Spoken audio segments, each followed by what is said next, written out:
Hallelujah. Mukama waffe mulungi aziwe basibo ne bannyabo. Abakuumya atyo mulungi. Weewaawo. Nze nkuumye bulungi kubanga nkyali mulamu, nkyasobola okwogera, nkyasobola okweyamba like in everything. Naye ng'atuukiza Katonda nti w'amaanyi yakola ebikulu n'ebinene. Weewaawo. Nzize nate era nga bulijjo. Kugana kana ekyawandiikibwa kigenda kuba mu Mikawa. Kigenda mu Jeremiah. Jeremiah 3:2 olunyi lwaffe lwa 3 Jeremiah 3:2 ku 27 wetugenda okuyimirira mu kigambo kyaffe ekyo. Bangi tukimanyi Jeremiah 3:2 olunyi lwaffe 27 lugamba nti naye tutunala kugenda ku lunyi lwaffe olwo kulusoma kuluwulira omwami ku kyayogera naffe tusooke tuyite omwoyo mutukuvu. Hallelujah. Tuyite omwoyo mutukuvu atwaye mu maaso. Weewaawo tuwulire nate ekigambo kya Mukama. Ekigambo kino kiri mu kyawandiikibwa kino mu Jeremiah kigamba kitya? Ffenna tukimanyi tukimanyi naye twongere okitegeera, twongere tukimanya n'okukinyonnyoka. Mukama bampeera omukisa. Kitange taata omwoyo mutukuvu dadi kabaka vaawo n'okutegeera kwange dadi jangu omwoyo mutukuvu dadi vaawo n'okutegeera kwange dadi omwoyo mutukuvu dadi onsaasire olabe butuukivu bwange jangu olabise mu maaso gaffe ogereko n'atukuvu taata mu kuyita mu kyanika kino ekya Jeremiah 3:2 olunyi lwa 27. Mukama vaawo n'okutegeera kwange dadi jangu olabise gye tuli mu linnya erisinga amaanyi era Yesu Kristo Mukama waffe. Amiina, amiina. Weewaawo atugambye nti laba nze ndi Mukama Katonda wo. Laba nze ndi Mukama Katonda w'abo bonna abalina omubiri. Waliwo ekigambo kyonna ekinnema. Ekyo ekigambo kyaffe kitugenda oyimiriramu olwaleero Jeremiah ye atugambye ye Katonda waffe. Waliwo ekimulema agambye laba nze ndi Mukama Katonda w'abo bonna abalina omubiri. Gwe wenna omanya ali muno mu nsi ye Mukama Katonda waffe yatumanyi era yatumanya era akumanyi. Ye Mukama Katonda waffe nakanywa ku ddoboozi.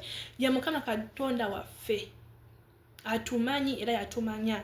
Agambye nti waliwo ekimulema.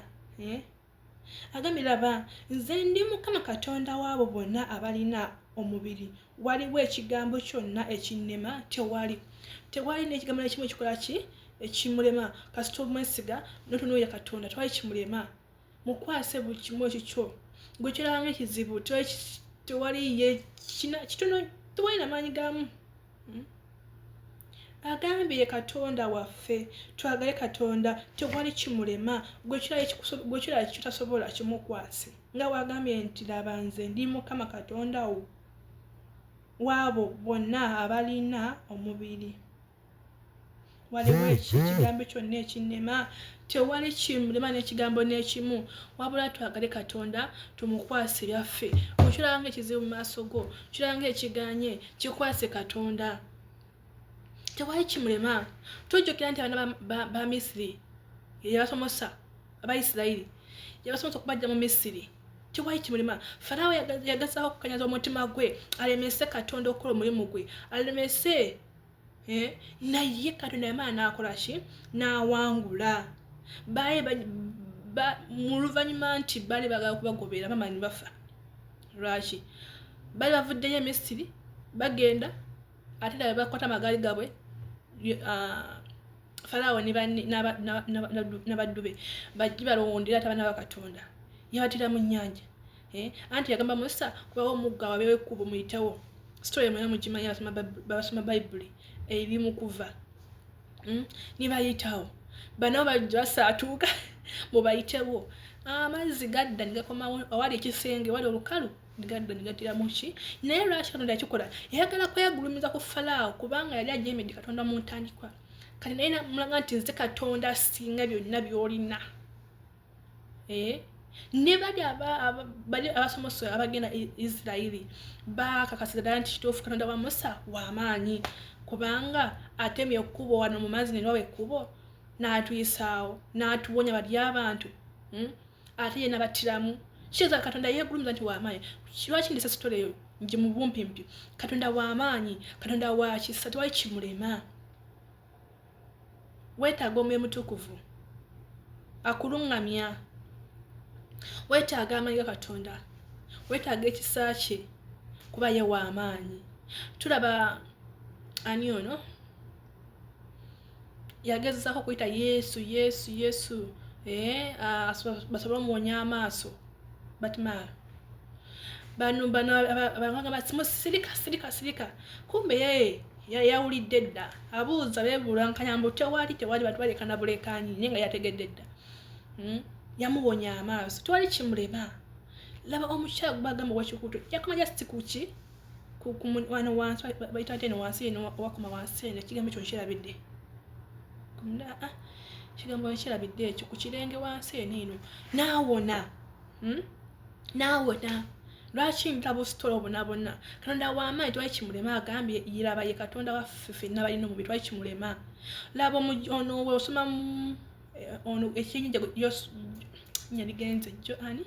ekyennyanja gwe kyamira oluvannyuma lw'okujeema yali abulaabulankana nnyini ng'agaana okugenda eri gye bali amusindika okugenda okubuyira enjija.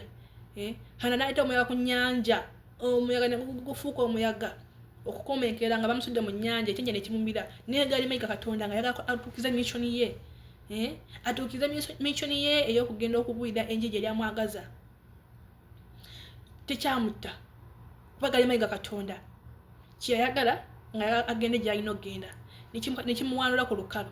Maanyi ga Katonda era yamala n'agonda n'akola ki? N'agenda n'aweereza n'atuukiriza. Ago ge maanyi ga Katonda gendi okugamba nti kano ye w'amaanyi. Tulaba ni Falaawo. Nuuwa. Amataba ga Nuuwa. Abantu baafa. Naye abali mu lyato baawona, abali mu lyato baawona. Ago maanyi ga Katonda. Banne twagale Katonda, tuwulize Katonda, tewali kigaana, kasita weesiga muka Katonda awo buli kimu kisoboka. Buli kimu kisoboka. Gwe kiranga ekizibu kikwasi Katonda. Buli kimu kisoboka kiranga ekigaana kikwasi Katonda. Nkwadde bu story ezo. Oyinza okanga ozimanyina okunsinga. Wangi? Naye ozimanyina okunsinga. Naye tulabe nti Katonda w'amaanyi. Bingi. Laba Danyeri. Bamusuula mu mpologoma tezaamulya. Lwaki nta sitole zonna bano abali mu kkomera Pawulo ne Siira baavaayo maanyi ga Katonda. Twesige Mukama twita Katonda. Bano baasula mu muliro babookye. Maanyi ga Katonda. Katonda akulinako amaanyi. Akulinako obuyinza. Katonda akulinako obuyinza buli kimu akisobola. Katonda akufuula omunene, akufuula omukulu nga nawe tokikkiriza. Akulinnyisa eddaala nga nawe tokikkiriza. Tulaba ani ono yali alunda ente, yali alunda ediga, yani erinnya ligenze. Katonda akufuula omuntu w'amaanyi ow'enjawulo akugattako. Naye kyali tosuubira mu bulamu bwo. Olunaku olwo. So twagale Katonda nga wagambye nti laba nze ndi Katonda. Nze ndi Mukama Katonda waabo abalina omubiri.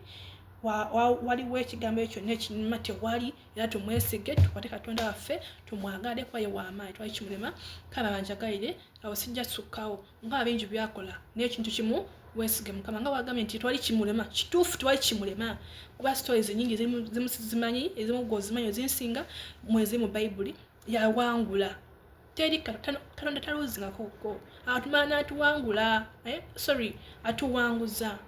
Wangi Mukama mpeera omukisa kyekigambo kyaffe kisingako awo naye kulwa ogundi zaffe ziduka speed naye mbaganye Katonda yasinga obbagala olunaku olulala tusisinkane. Shalom. Sharinga, commentinga ku YouTube channel yange Sergeant Endo Yogi tuweze Mukama Media.